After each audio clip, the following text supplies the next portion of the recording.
अखन अपने सब सुन रहल छी माँ दुर्गा एक्सप्रेस के शानदार प्रस्तुति।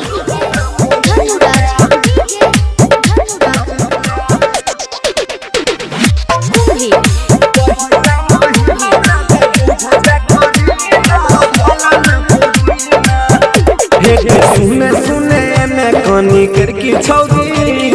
कहै छियो तोरो के सवार की छौगी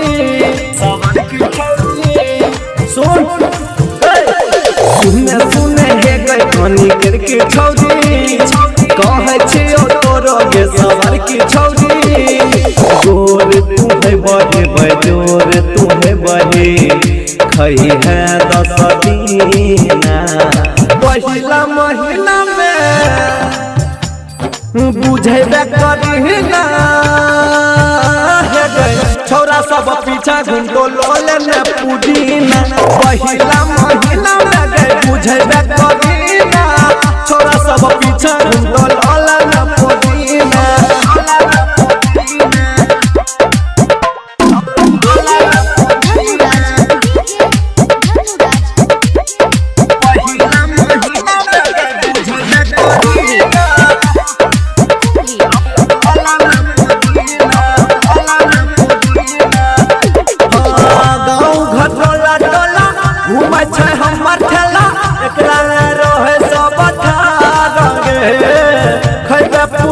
फैलोगे तोहर दहिया चेहरा पर तो निखार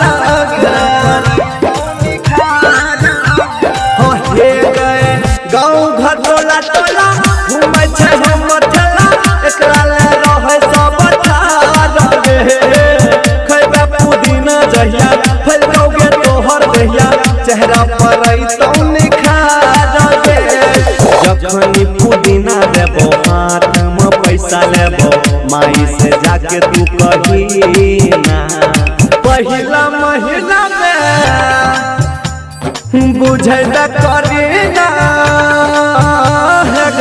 थोड़ा सब पीछा घुंटो लोले न पुदीना पहिला महीना में बुझेबे करी ना थोड़ा सब पीछा घुंटो लोले न पुदीना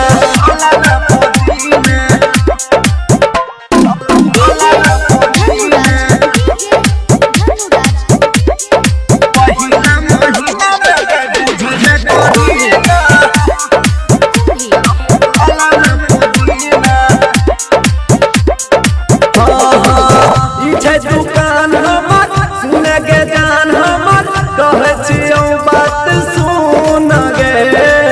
अमोदल बेला लेतै फेमस दुकान हेतै कहै छौ छौरा चुन चुन गे कहै छौ छौरा चुन चुन गे ई छै दुकान हमर सुने के जान हमर कहै छियौ बात सुन गे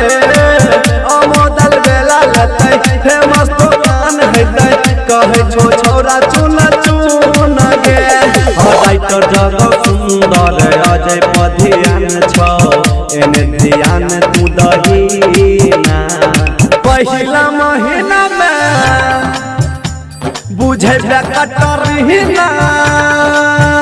हे गए थोड़ा सब पीछा घुंटो लोले न पुदीना पहिला महीना में बुझेबे करीना थोड़ा सब पीछा घुंटो लोले न पुदीना।